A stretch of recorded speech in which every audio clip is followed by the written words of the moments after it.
Mirë mbrëma dhe përshëndetje. Unë jam Mesut Shabani në podcastin Mesut Shabani. Miqtë mi, sot është data 3 muaj është i 5 viti 2026, pra është e diel, nesër është dita e parë e javës të punës. Dhe, nuk ka pasur për të thënë u trënd mali pollimi. Nuk ka pasur. Sepse gjithë fëmijët kanë ikur nga Maqedonia.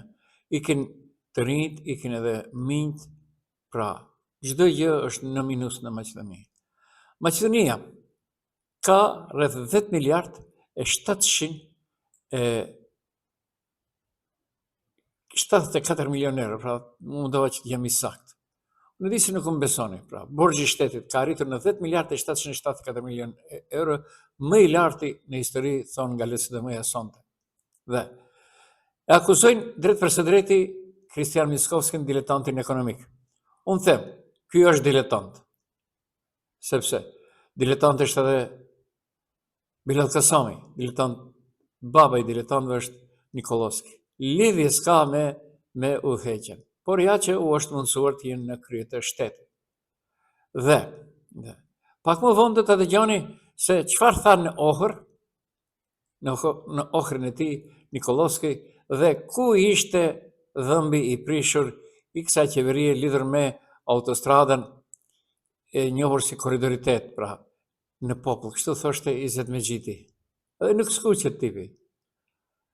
Ka nda fonde Bashkimi Evropian, ka nda trasen përgatitje dhe ndihmës edhe NATO, ai thot në popull e njohur si korridoritet. Okej. Por nuk ja dolën. Jo që unë isha, po ishte vërtet është, unë kam qenë ai i cili ka bërë publike dhe mendimin e Bashkimit Evropian, sepse partitë politike shqiptare opozitare në Maqedoni dalin në foltorën e kuvendit që është jashtë atje, në konferencë për shtyp, dhe asnjëra nuk i drejtohet atje ku duhet me letër, me shkrim Bashkimit Evropian dhe NATO-s, përveç shmeje. Por unë edhe këtyre ditëve do i drejtohem edhe prokurorisë publike të Maqedonisë lidhur me atë se çfarë ndodhi në gjykatën kushtetuese dhe vendimin e gjykatës kushtetuese doja përcjelli prokurorisë publike. Nëse mund ka Bilal Kasami mua si Mesut Shabani të më dërgoj në Zvicër në operacion të stendës për shkak të disa malverzimeve të tij ekonomike, por s'është ndaj meje, atëherë nuk bëja gjë tjetër, nuk e kam dërguar unë në kushtetutë, e ka dërguar tjetërkush, për tash ta shohim prokuroria a do i tregoj dhëmbët, a është e pavarur. Pra, do i njoftoj këtyre ditë. Diletanti ekonomik Kristian Miskovski dhe vëmëro OKG, po e futin shtetin e borxhe me një ritëm të paparë dhe përshtin atë në një humner financiare. Vetëm në 3 muajt e parë të këtij viti është shkruar një borxh i ri për 700 milion eurosh. Me shpinën e popullit, me shpinën e brezave të rinjtë arshëm. Kush i pagoi gjithë këto borxhe? Në 2 vitet që kur Miskovski ka qenë në pushtet, borxhi publik është rritur me një shifër të madhe prej 2 miliard e 300 milion euro. Tani arrin në 10 miliard e 774 milion euro, një rekord historik. Po është e vërtet. Ku janë parët? Hajde Micko, hajde Vlen, hajde Bilal, hajde Nikolovski, ku janë parët? Hajde Izet. Ju jeni në pushtet? 2 miliard e 300 milion euro. Disa parë janë ato. E bësh Maqedoninë me rrugë prej Altoni. Le të jemi të qartë, ky është borxhi i pastër i ri thot LSM. Çdo gjë që është thirr tashmë është zbritur nga llogaritjet. Është një borxh neto i krijuar drejt për drejt nga kjo qeveri pa avdë shpërdorues. Për një moment, kryetari i komunës së Tetovës një xhiro llogari të komunës nuk e deblokon për arsyera dini të oligarëve. Ndërsa qeveria njëjtën gjë po bën. 2 miliard e 300 milion euro borxhe të reja dhe në njëjtën kohë nuk ka para për paga më të larta për punëtorët. Qeveria refuzon të rrisë pagën minimale me 600 euro, nuk ka masa për rritjen e çmimeve, qytetarët lihen vetëm të përballen me varfërinë në një krizë. Borxh vetëm për tendera kriminal dhe pasurim të vëmëro OKG-s sot LSM. Borxhe për skemat e tjera të organizuara për nxjerrjen e parave për aeroplan, ora, rrjete biznesi. Çfarë bë me burllokët e to? 20%.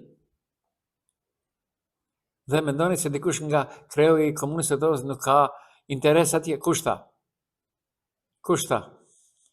Pyet për një shokun tim, është një humor kjo. Kjo është një qeveri kriminale që nuk punon për qytetarët, thotë LSM për vëmëro, por për intereset e veta të biznesit dhe pasurin mbi shpinën e popullit. Ne do i paguajmë gjithë këto me standardin ton të ulët të jetesë dhe nesër do paguajmë edhe familjet tonë. Ky borxh do shlihet nga brezat e arshëm. Për më tepër, Deficiti buxhetor në vetëm 3 muaj arrin në 408 milionë euro, një tjetër provë e rënies së plotë të financave publike. Të ardhurat realizohen mezi 20%, do thotë qeveria nuk krijon vlerë, por vetëm shpenzon dhe merr hua. Dhe. Listëmja thotë, kjo është një rrugë e rrezikshme dhe e paqëndrueshme që çon në një humner dhe pasiguri financiare. Politikat ekonomike të kësaj qeverie kanë dështuar dhe diletantizmi ekonomik Kristian Mickoski po kushton 70 miliardë euro. Thamë, në diletantizmin ekonomik këtu e kemi në Tetov. Këtu e kemi dhe e shohim. Ta dëgjojmë se çfarë tha edhe në origjinalitet LSDM-ja. Почитувани, економскиот дилетант Христијан Мицкоски и неговата ВМРО ОКГ ја задолжува државата со невидено темпо и ја турка во финансиска бездна. Само за првите 3 месеци од оваа година направен е нов долг од 700 милиони евра. Врз грбот на народот, врз грбот на идните млади генерации. За 2 години откако Мицкоски е на власт, јавниот долг е зголемен за огромни 2,3 милиарди евра и сега изнесува 10 милиарди и 774 милиони евра, историски највисок. Да биде јасно, ова е чист нов долг. Се што е вратено е веќе одземено од пресметките. Станува збор за нето задолжување, директно создадено од оваа неспособна и расипничка власт. 2,3 милиарди евра нови договори, а во исто време нема пари за повисоки плати за работниците. Владата одбива да ја покачи минималната плата од 600 евра, нема мерки за поскапувањата, граѓаните се оставени сами да се справуваат со сиромаштијата и тоа во криза. Попра. Ndërsa, me çka merret opozita shqiptare? Opozita shqiptare në Republikën e Maqedonisë së Veriut nuk merret me asgjë. Aliameti del atje, tash ku nuk është në pushtet, feston fshatrave, kur ishte në pushtet as nuk feston të fshatrave, as qyteteve. Dhe i kujtohet tash çfarë ka bërë. Një pjesë e këtyre borxheve që i tregon LSDM-ja është edhe borxhi LSDM-s me BDI me vëmëron e Nikola Gruevskit. Pra, të gjitha muhabetet pjesë për një shok nuk qëndrojnë që thonë se LSDM-ja dhe BDI janë me laçe. Nëse nga ky borxh 10 miliard e 770 milion, le të jetë që këta thonë tash 2 miliard e 300. Le të jetë atëherë po e marrim si baraspesh 2 miliard e 300. Pse BDI nuk e ka lagur në 2 miliard e 300 borxhin që kanë bërë me LSDM? Kush ta? Më kanë thënë shumë gazetarë, por edhe shumë ndërkombëtar më kanë pyetur, keni parë ju haciendat e këtyre politikanëve tuaj në Shqipëri dhe në Kosovë? Jo, thashë, i kam parë. Ore, e lëmë me kaq, okay. Nuk është okay, por unë vazhdoj më tej. Pra, gjithandej. Dhe do ndalemi pak edhe në atë që quhet korridori 8. Vërtet, korridori 8 është një pikë nga cila pastaj mund të marrin në frakte Nikolovski, Mickoski, njerëz të Vlenit, përfshirë këtu edhe Izet Megjitin, Bekim Sali e kështu me radhë. Dhe unë juftoj tash por ju tregoj se gjatë tyre dite, pra me 1 maj, ishte në orë në prurimin e disa garazheve në kat. Dini çfarë tha? 200 garazhe ka Ohri po i ndërton në atë që quhet pjesë e pushtetit lokal dhe unë do kisha thënë atë që quhet edhe investim, sepse tha interesi i madh shtetëror është Ohri i kësaj qeverie. Interesant. Atëherë, pse le mos jetë edhe aq që Tetova jo, pse mos jetë Çajri? Hajde, bëheni Çajrin ju prioritet, siç e bëjnë këta edhe Ohrin edhe Prilepin. Sepse nga Ohri vjen Nikolovski. Dhe unë do ftoj që ta ndiqni çfarë tha dhe si i tregoi dhimbtat e veta Nikolovski në Ohr, pra pse ishte kundër korridorit 8 ndërmjet rreshtave. Dhe këtë po ju tregoj për shkak një shoku tim tha, bënja një analizë dhe ja kam bërë. Pra Nikolovski, më në fund të tregon se ku është dashur që të vazhdoj korridori i 8, ashtu quhet siç thot në popull Izet Megjiti. ma tup politikan se Izzet Mexhiti nuk ka. Sot ja kujtosh, nesër, që e Barceleta, babi bie dera, a babi i bie tavolinës, dhe pritun të dalë da qeli. Dhe, ta dëgjojmë edhe një herë Nikoloski. Ние, како што видовте од вчера во собрање ја ставивме клучката во Требеништа. Тоа е клучка од која што треба да почнува новиот автопат од Требеништа до Ѓафасен и тоа е најдобар доказ дека оваа влада е посветена да го изгради и тој автопат. Kur s'patën se çka i bën, kur u zbulua Kopili, kujtësht, këta tash po bëhen modern. Dhe dini çfarë thot Nikoloski në këtë intervistë? Thot se u alë gjeneratët e tjera amanet ky, si gjithë ta vëmëros që kanë qenë, amanet që ta vazhdojnë pre aty, dhe më thënë koridori 8 të ndërpritet në të ardhmen dhe të vazhdoj në për hapjen e disa tuneleve, hazër e gati, manastir pre manastirin, Veles, prile Veles e kështu me radhë, pra, të anashkallohet Maqedonia Perëndimore. Nuk e fsheh, mirë po, në te që këtu në të thojnë nani. Воспротивно, не би ја граделе таа клучка и не би ги трошиле парите таму. Но сега веќе одлуката не е во наши раце, инаку Tu nuk ka çfarë do harxojnë paret e nashi pari, të nuk ka çfarë do harxohet. Të janë paret të fondeve ndërkombëtare. Перспективно мислам дека таа одлука е добра, затоа што треба да оставиме простори за идните генерации, за оние кои што ќе дојдат после нас. Од тука е проектиран и автопат за Битола, кој што не е реално да го изгради оваа влада во овој мандат, но можеби некоја идна влада ќе се реши да гради и автопат кој што би одел од Требеништа преку едно тунелско поврзување Косел, Ресен и Битола, така што за идните генерации оставаме подготвена документација, но и подготвен терен. Треба буквално само се направи спојка тука и во идните некои други генерации да го изградат и тој автопат. Po pra, nuk e fshehen, por zemra i qanë Nikoloskit, nuk e fshehen. Zemra i qanë për koridorin 8 që do kaloj, jo se deshti Struga, kryetari Strugës, këj patrioti me bateria. Jo, por se do ndërkombëtarët, bile, një prestigioze Forbes i ka ftuar qytetarët, Amerikanë dhe gjithë të tjere që janë të interesuar, të blejnë toka rreth ka do kaloj autostrada koridori 8. Kjo është thika më e madhe që kanë mundur tu. Dhe këta thanë se do mund kanë të bëjnë atë që duhet ta bëjnë, pra në orë bën dhe promovuan një shumë kaqë. Mirë po kur gjë nuk është, dhe një çfarë ka thënë Bilal Kasami, në kodër të diellit, pra në Popova Shap, do bëjmë 900 garazhe në katë. Bilal babave. Unë i besoj Bilalit shumë, pasra që ndodhe me gjykatën kushtetuese i besoj. Por, qytetarët të ndryshëm më pyesin, aq sa edhe unë kam informata, çfarë do ndodh me këta që gjykata kushtetuese po i kthejnë prapë? Asgjë nuk do ndodh. E dini pse nuk do ndodh? Se është prekur aty në këtë edhe vëmërët e pëmneja. Bile tash vjet në pyetje edhe ajo që quhet dikur dhe mba epitetin Shikillaku. Pra, kjo është ajo. Kjo është pra gjatë gjithë se kohës aty është punuar sepse dikush aty ka menduar mbi 2000 banesa, përflitet se aty do ndërtohen. Po le të ndërtohen, mirë po i kujt është vendi? Tek tash fillojnë përplasjet, bile mund të ketë edhe situata të tjera të pakëndshme, sepse dikush e ka bleta, i ka dhënë parët për atë, dhe në thotë se me një vendim të komunës, cilën e rrëzoi tashmë veç gjykata kushtetuese, mund ndërtohet dhe të bëhet çdo gjë. Okej, dhe e keni vërejtër se gjatë gjithë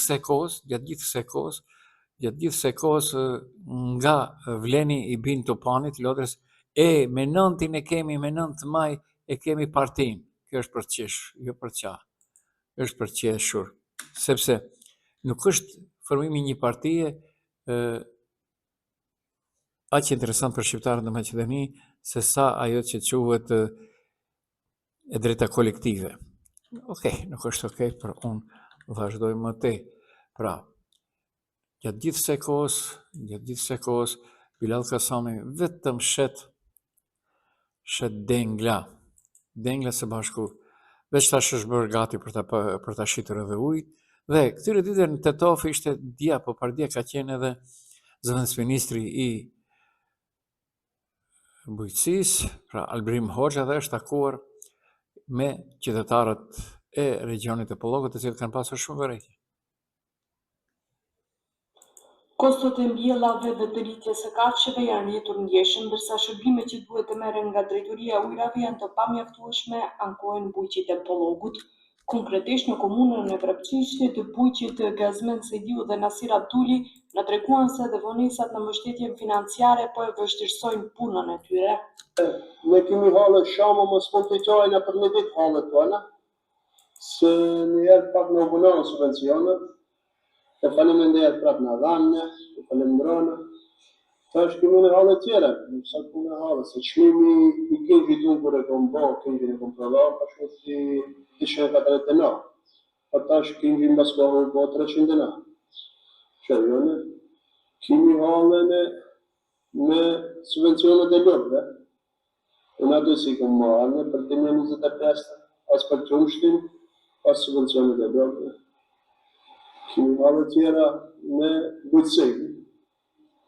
Në në primik në hipën, ne edhe, nes mundën të ngëllë, sa doshin nevoje e fushët që të pojnë. Që kom toka për 6 hektar, tokën kur e ujsh me sistemin e ujtit, ama ka që një 3-4 vjetë kemi probleme, asë sistemi nuk e zonë dhimit, e kur vinë ujti mundar, ka fejt jastër, ka fejt këtë. Ne bëjmë ugovorë me vëndën, paret pagesën ato në i marrin, neve ujti nuk e apin vakët. Po kjo është ki pushtet.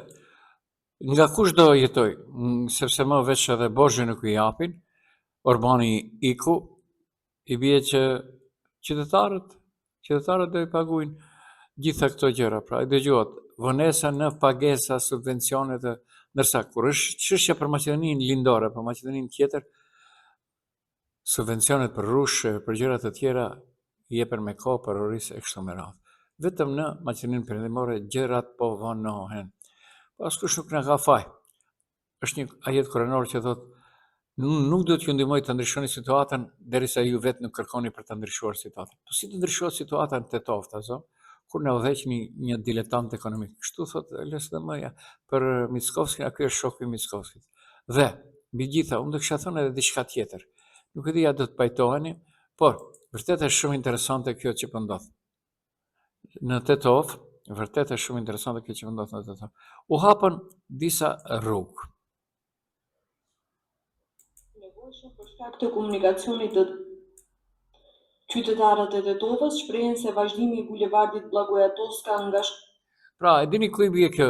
Nga që ishte e shtëpia në mes, atje me njërë të ura e spitalit që ishte e zënët, atur të spitalit e bëri PDSH-ja në kohën kër ishte kryetar komunë në viteve 97-98, dhe dushte të del të mema. Mirë po, diçka u punua, diçka u ndalë. Dhe ajo që u ndalë është dhe mendosh, pse u ndalë? Kur çdo gjë është pastër në anën e djathtë, deri te lakorja që quhet mema, është quajtur mema. Pra, në anën e djathtë është pastër. Pse nuk u realizua është çështje tjetër. Bile disa qytetarë më janë ankuar këtyre ditë, jam duke punuar një material për në të ardhmen, që thonë, kemi bler 4-5 vende dhe nuk ne japin për të ndërtuar. Atë që e thotë edhe gjykata kushtetuese, se për shtëpiza që janë bërë nga 4 katëshe, pastaj në banesa 8 banesa, është pra një situatë mjaft interesante, dikush ka dashur që të fitoj mbi kurrizin e qytetarëve. Kulla e mesme e tekstilit deri te bulevardi Linden është shumë i nevojshëm për shkak të komunikacionit të dendur, mungesës së trotuareve dhe rrezikut për kombësorët, duke kërkuar që projekti të realizohet sa më shpejt. Nuk ka asgjë prej kësaj, edhe si vjet, sepse një njeri i cili premton diçka është shumë interesante, i cili premton diçka. Përshëndetje, unë jam Mesut Shavani, jeni në podcastin Mesut Shavani. Tetova dhe posaçërisht Marsia Sharët vërtet po mba ftohtë dhe me dëbor. Këtyre ditëve në fund të javës gjatë vikendit filloi që të bjerë borë edhe në kodër të diellit. Për 35 deri në 41 cm fillesisht trashësia e devorës. Gjatë vikendit turistë të shumtë janë mësuar dhe vendas kodrës së diellit për të rishqitur e kështu me radhë. Por, ajo që befasoi qytetarët nuk është bora, por është hërtimet e komunës së Tetovës së do bëj parkingje në kate në kodër të diellit. Është data 16 janar dhe gati po bëhet 4 vite, që Bilal Kasami premtoi si pjesë e planit për vitin 2022 është parapare në ndërtimi i parkingut në katën e kodër të diellit, e cila do të krijonte mbi 900 vende parkingi. Pra ishte kjo një deklaratë e imja dhënë për podcastin me Mesut Shabani me janar 12 të vitit 2026, jo që ne befasoj bora, jo që ne ka befasuar deklaratat e Bilalit. Bilali hoqi dorë edhe nga ndërtimet e shumë katësheve në Tetov, duke arsyetuar se nuk ka lek dhe të vazhdojmë kështu, a lekët dihet ku janë. Lekët dihet. Mbas orës 12, kur ulen në tavolinë nga një gotë tambël, se këta nuk pinë raki, që janë me Iranin, nga një gotë tambël e kështu me radhë. Dhe. Pra, vazhdojmë me atë që quhet, dikush mundohet që tallet me inteligjencën e tetovarëve. Derisa prokuroria në Tetov ende nuk është bërë e gjallë lidhur me atë se çfarë tha gjykata kushtetuese për vendimin ndërprerje të urbanizimit të qytetit të Tetovës, prokuroria në Shkup ende përpunon kallëzimet penale për ndërtimet pa leje në çajir. Ai ndërteset ilegale për ngulfatën qytetarët. Çfarë nuk ka. Edhe nisi është ajo, kur të ka dikush në prerën po lëvizje, problem është pra.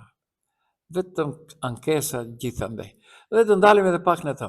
Ka reaguar këtyre ditëve zëvendësi ministri i arsimit Driton Sulemani, i cili ka dënuar kërcënime ndaj Blendi Hodait. Fjalë e lirë nuk gëzon të friksohet, mëse e vërtet Driton. Por, nuk e njoh Dritonin, po i drejtohem sikur e njoh. Blendi Hodai është një prej gjeneratave të reja, i cili nuk ka kompleks dhe e thot të vërtetën. Bile nuk ka thënë asgjë në krahasim atë të tjera se çfarë ka ndodhur atje. Tetova e di. Universiteti Shtetëror i Tetovës për fat të keq është bërë oazë e punësimeve të familjarëve. Dhe edhe më keq. Këta që tash po ndërtojnë Universitetin Nëna Teresë ishin aty. Njerë për atyre ishim zort. E tash ata duke ditur se se mendonin se në Universitetin Nëna Teresë unë dishoj prit të rektori deri te punëtori i fundit se ata e meritojnë që të jetë ky rektor e kështu me radhë. Gisht të madh ka aty Izet Mexhiti dhe tajfa e tij. Njësoj në Tetov që ka gisht të madh, BDI-a kishte sa antarë të familjarëve, të rektorit, sa antarë të familjarëve, të Aliametit janë të punësuar aty. Vetëm ne në Tetov e di. Dhe më keq, Maqedonia për 2 vite 9 vende ka ra në atë që thuhet indeksi i lirisë së shpresës së mediumeve. Nuk e vereni, vetëm unë kam mbetur ndër shqiptarë që flas diçka. Askush tjetër. Por, problemi i tyre. Unë e kuptoj, shumicën e gazetarëve që janë nga Tetova kanë qenë bashkëpunëtorë të mi në një radio këtu Radio Visari dhe i njoh mirë. Dhe i kuptoj dhe u kam thënë, ju bëni punën tuaj, sepse në mbrëmje punëdhënësi thotë e ke bërë se ke bërë detyrën. Pra, shumë mediume, shumë portale, shumë televizione, shumë radio në Maqedoni të shqiptarët janë të partive politike në prapavi. Nuk është okej, por unë vazhdoj më tej, pra. Dhe, unë e kam thënë gjatë gjithë kësaj kohës dhe nuk do ndalem. Mickovski, të gjithë që thonë se nuk është, ai bën punën e mundohet që të luajë rolin e Vučićit, por bën punën e bullgarëve. Besoj dje ka thënë mirë publike. Mickovski po përgatitet për përfshirjen e bullgarëve në kushtetutë, por përgatitet që tu ikin atë që quhet ndryshimi kushtetues edhe për shqiptarët. Problem nuk është i tij, por i joni. Por, se Maqedonia po përgatitet ty edhe në prorektorat, kjo është më së vërtet. Nuk ka udhëheqje dinjitoze. Dhe edhe njerë, Bilal Kasami nëse mendon se me heshtje dhe kaloi vendimin për rrëzim të urbanizimit nga gjykata kushtetuese mashtrohet. Kësaj jave unë do e paraqes sepse Unë kam dëshmi timen personale për atë se çfarë më ka bërë ekipa dhe vetë Bilal Kasami, duke më zhvatur mbi 1.000 euro për një projekt dhe duke më dërguar me vite të tëra në gjykata për atë projekt dhe në fund përfundova në spital në Sangale. Mbi 10.000 euro harxime të stendës. Okej, nuk është okej. Pra, tek fillon Bilali me mua dhe zërka kanati, mund të thot dikush, pra edhe njerë, Shqipëria dhe rruga e saj, drejt të Bashkimit Evropian, duhet më përpara se Maqedonisë. Dëgjove Bekim Sali. Këtu një përshëndes, dëgjohemi nesër mbrëma. Ishte në podcastin Mesut Shabani me Mesut Shabani.